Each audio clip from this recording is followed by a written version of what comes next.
pays, la Côte d'Ivoire, n'est point un effet de mode. Monsieur le modérateur. On a bien noté, hein, pour vous, l'émergence n'est pas un effet de mode. Parce que pour vous, l'effet de mode, c'est quelque chose de passager, de futile. Et la Côte d'Ivoire n'est pas en train de se rabaisser à ce niveau. Mais je reste encore sur ma fin, j'attends une définition d'émergence. J'attends. Et j'espère que l'équipe de la négative de l'affirmative, pourra nous montrer que l'émergence, telle que définie par la négative, n'a pas lieu de retenir notre attention. Monsieur Elhaj Bakaïko. Mesdames et messieurs, merci de me donner l'opportunité de m'exprimer sur un terme, un refrain qui nous est servi, comme l'a dit mon co-débatteur, avec toutes les sauces, avec tous les accompagnements. Mon co-débatteur l'avait dit tantôt, aucune définition économique claire n'a été donnée de l'émergence. Mademoiselle Alexio, économiste de son état, a tenté, elle a essayé de nous dire que émerger, c'est mettre à nu. J'ai entendu dire. J'ai peur lorsque j'entends que nous devons croire en l'émergence parce qu'il y a des ponts qui sont en construction. Construire des ponts à des coûts de milliards et voir des charrettes se bousculer sur ces ponts est un anachronisme frappant. J'aime bien la définition que donne un économiste sénégalais du développement. Il dit, et je cite, le développement, ce n'est pas lorsque le plus pauvre, le citoyen lambda, peut rouler dans une voiture de marque, mais c'est plutôt lorsque l'homme politique peut emprunter en toute sécurité les transports en commun. C'est là le vrai développement. Construire des ponts à coût de milliards, à coût d'endettement. Lorsque vous traversez les rues du plateau, vous voyez affiché emprunt obligataire. Lorsque nos ministres et nos chefs d'État se déplacent, je dis bien nos chefs d'État, car à l'émergence, on entend le même son de cloche dans tous les pays, pratiquement dans tous les pays d'Afrique, au Sénégal, au Togo, au Bénin. L'on parle d'émergence. Et ces chefs d'État vont en Occident auprès du Club de Paris et de Londres, tous s'endetter pour nous faire croire en l'émergence. Je crois que cette émergence n'est qu'un effet de mode, car elle porte les stigmates de la mode. Monsieur Elhaj Bakayoko, vous avez ici exposé que le fait de s'endetter ne joue pas en faveur de cette émergence. Vous parlez d'endettement, de construction de ponts qui ne suffisent pas à expliquer l'émergence. Alors, nous allons écouter M. Dieudonné Loba. Je pose cette question. Est-ce qu'on peut parler d'émergence sans endettement? Alors, je vous écoute. Merci, monsieur le modérateur. Cher auditoire, l'honneur m'est donné de participer à cet échange fructueux, j'espère, entre les deux équipes. La définition de l'émergence a été, je dirais, bâclée. Mais je crois qu'il faut simplement faire une figure. Mon colistier ou mon adversaire a parlé du pays sous-développé, d'un côté du pays développé. Mais les pays développés d'aujourd'hui, il y a quelques années, ou il y a quelques siècles, étaient des pays sous-développés. Et donc, pour passer de sous-développement au développement, nécessairement, on passe par l'émergence. Ça veut dire qu'il faut sortir de la situation de pauvreté pour avoir une certaine autonomie financière. Et comment mesure-t-on la croissance dans un pays? N'importe lequel des économistes vous dira qu'il y a des indicateurs clés, notamment le produit intérieur brut. Le produit intérieur brut, c'est l'ensemble des créations de richesses par tous les opérateurs économiques. Donc, dès l'instant où une nation donnée, à travers son économie, produit de la richesse de façon constante et croissante, immanquablement passera par l'étape de l'émergence. Et aujourd'hui, nous affirmons que la Côte d'Ivoire n'est pas en train de lancer un slogan, mais la Côte d'Ivoire est en train de travailler pour passer justement de cet état de sous-développé ou de pays très endetté à un état de pays développé. Et ça, c'est pour l'horizon 2020. Et nous avons les faits qui le montrent. Peut-on se développer sans s'endetter? Bien sûr que non. L'endettement fait partie du mécanisme économique nécessaire à toute nation pour construire son pays. Les pays les plus développés aujourd'hui que vous allez citer, que ce soit les États-Unis, le Japon ou n'importe lequel, ce sont les pays les plus endettés. L'endettement n'est pas un frein, l'endettement est un moteur. Je vous remercie.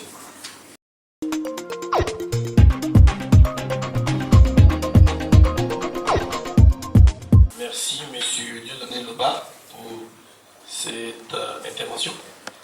Monsieur Dieudonné Loba a démontré ici que la Côte d'Ivoire passera nécessairement par l'émergence parce que le PIB est en croissance constante. Mais je veux bien entendre monsieur l'assistant au cabinet d'avocats pour nous dire ce qu'il pense de cette définition, de cette argumentation. La croissance constante et continue du PIB suffit à parler d'émergence. J'ai entendu parler de PIB, j'ai entendu parler de croissance, mais j'ai également entendu parler de pays sous-développés qui seraient devenus des pays développés. Et je me pose la question de savoir de quel pays sommes-nous en train de parler? Sommes-nous en train de parler des États-Unis? Sommes-nous en train de parler du Japon? Sommes-nous en train de parler de la France? Non, nous ne pouvons pas parler de ces pays simplement parce que ces pays font partie de ceux-là qui définissent le développement et les étapes d'avancée de tous les pays. Non, on ne peut pas dire que la France était un pays sous-développé parce qu'avant la France, il n'y avait pas de pays développé pour dire que la France est passée par une certaine émergence pour devenir développée. Je prends par exemple l'exemple de ce que l'on appelle les BRICS, avec le Brésil, la Russie et l'Inde. Pouvons-nous nous regarder aujourd'hui et dire que la Russie fait partie des pays émergents? Est-ce que la Russie ne rencontre pas la France et les États-Unis à tous les sommets et est considérée comme un pays développé? J'entends parler de croissance, mais qu'appelons-nous la croissance? J'entends parler de chiffres, mais les chiffres servent à quoi lorsque le citoyen lambda souffre?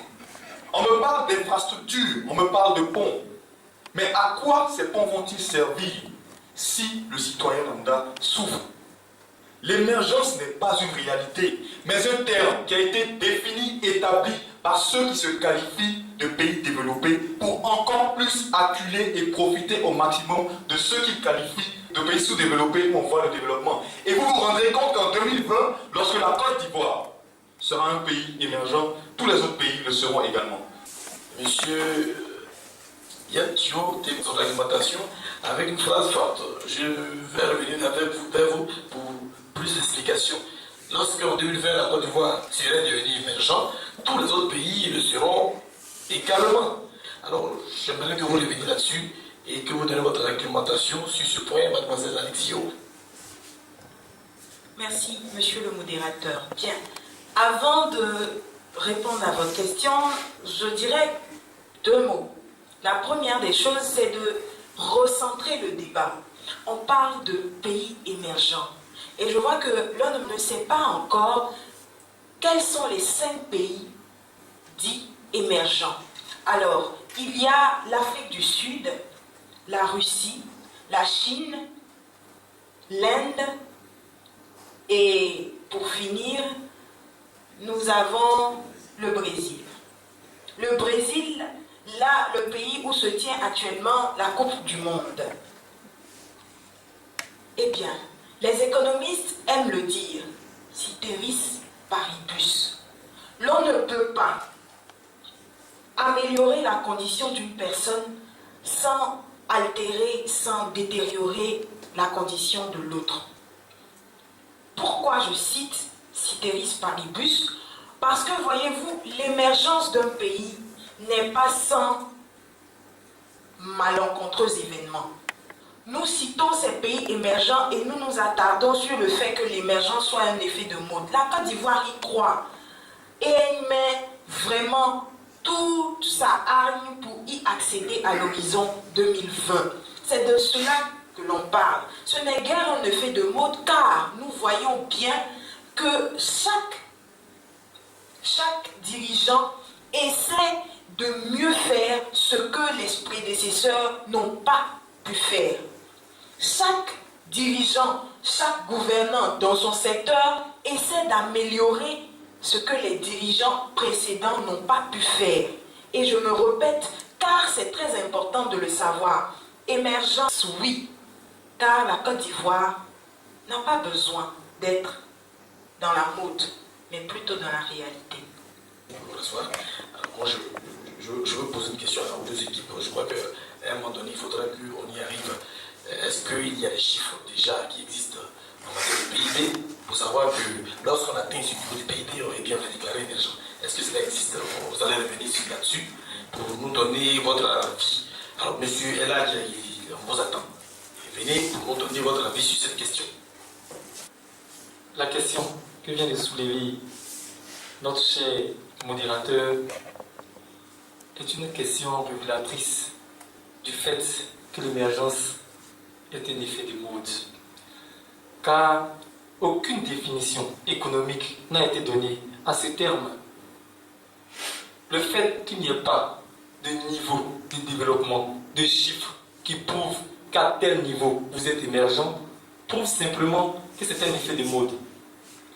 Notre adversaire a cité 5 pays émergents. Il y aurait dans ce globe 5 pays émergents. Ce qui m'étonne et qui va certainement vous étonner, c'est le fait que le Nigeria, première économie d'Afrique, n'est pas un État émergent.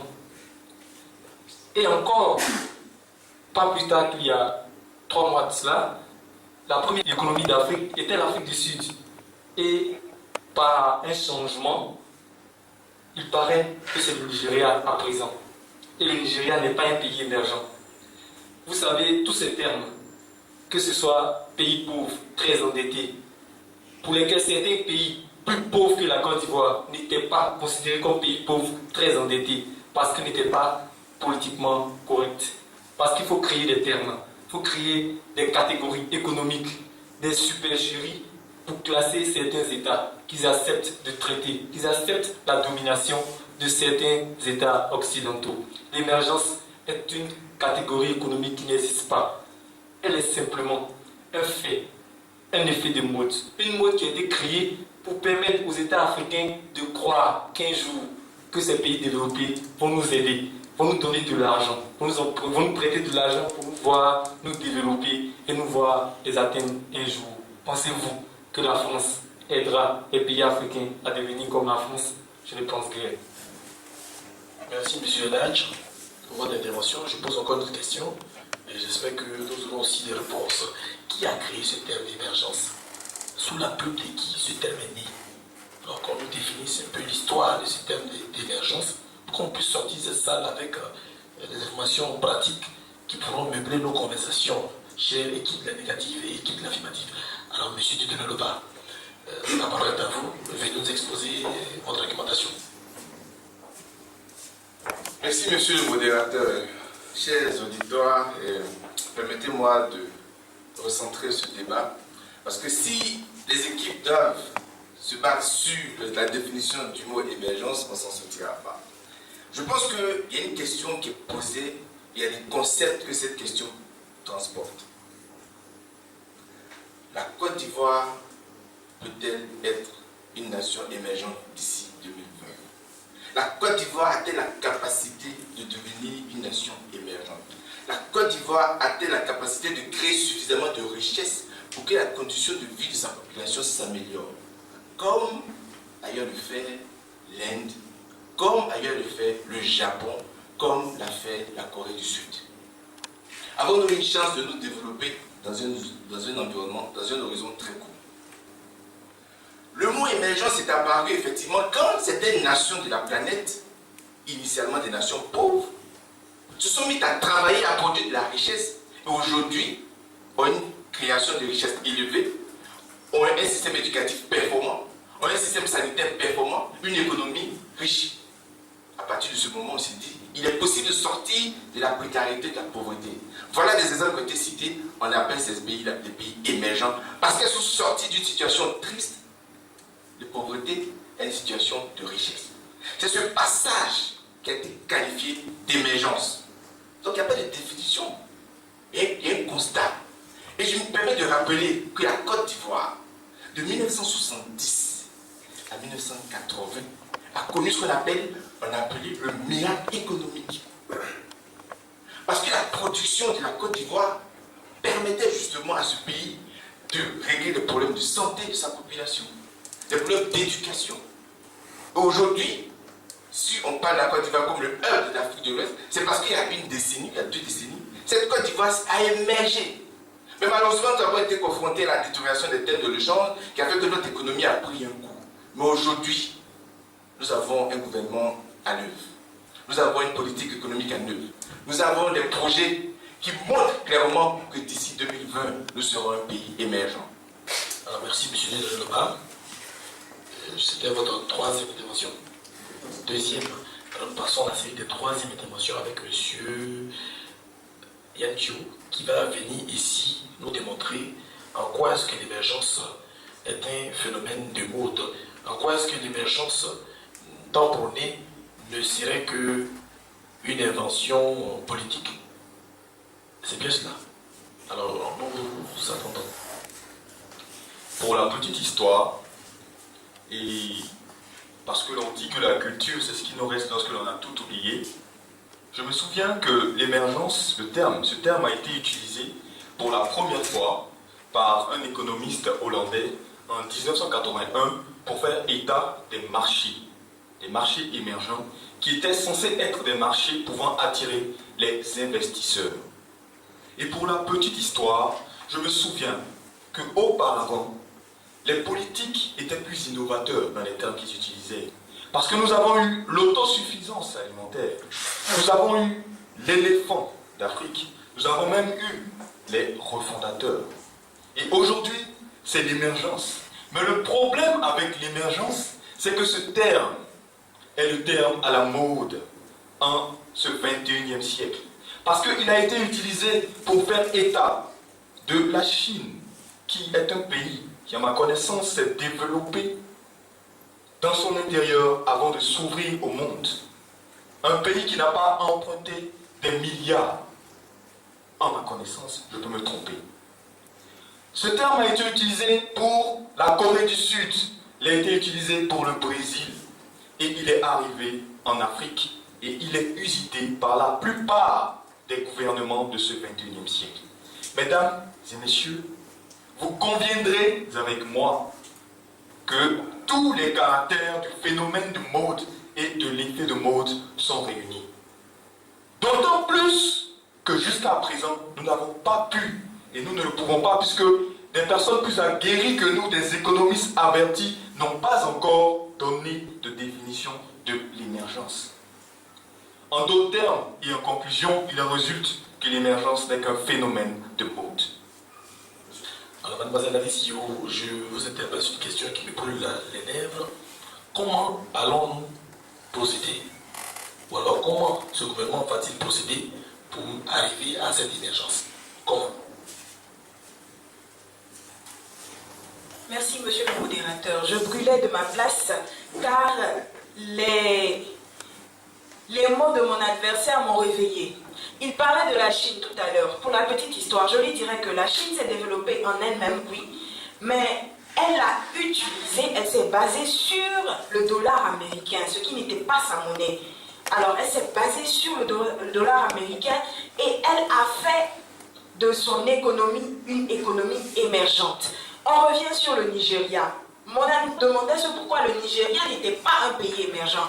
Eh bien, sachez seulement que l'on fait la différence entre disposer de ressources humaines et disposer de capital humain. Voyez-vous, le Nigeria possède un vaste capital humain, mais n'a pas suffisamment de ressources humaines. Je m'explique. Le capital humain, c'est avoir la main-d'œuvre. Le capital humain, c'est disposer d'un bon nombre de diplômés et de personnes vaillantes. Mais avoir des ressources humaines, c'est avoir le nez creux pour mieux disposer ces personnes. Permettre à ces personnes-là d'être insérées dans le tissu et de booster l'économie en avant, que le Nigeria n'a pas. L'économie de la Côte d'Ivoire est boostée en avant, car nous assistons à des salons qui impliquent la jeunesse, pour que cette jeunesse-là soit aussi vaillante et puisse redorer le blason de la Côte d'Ivoire. Ensuite, nous avons des infrastructures qui se mettent sur pied. Nous avons la construction de certaines écoles. C'est vrai, vous me direz que l'université de Cocody a été rénovée. Et aujourd'hui, nous voyons des jeunes étudiants qui prennent encore des cours dans les garçons. Eh bien oui, c'est faisable. Mais voyez-vous, l'on ne peut faire un œuf sans casser sa coquille. Alors, moi je me dis que l'émergence dont il s'agit, dont on parle ici, sinon la question de ce débat, c'est de savoir si la Côte d'Ivoire peut arriver à ce développement-là, à cette émergence-là, à l'horizon 2020. Oui, cela est possible, car si une personne rêve, ce n'est qu'un rêve. Mais lorsque nous rêvons ensemble et que nous y mettons du nôtre, ce rêve-là devient une réalité. Mademoiselle Alessio cite là un professeur qui dit que lorsque une personne rêve, ce n'est qu'un rêve, lorsque beaucoup d'hommes rêvent ensemble, c'est le début d'une réalité. Alors, est-ce que l'équipe de l'Affirmative rêve à l'émergence? Mais nous sommes en train de débattre autour du terme émergence, mais il faut savoir que le terme émergence renferme, si on veut le dire, le développement. On parle de développement, n'est-ce pas?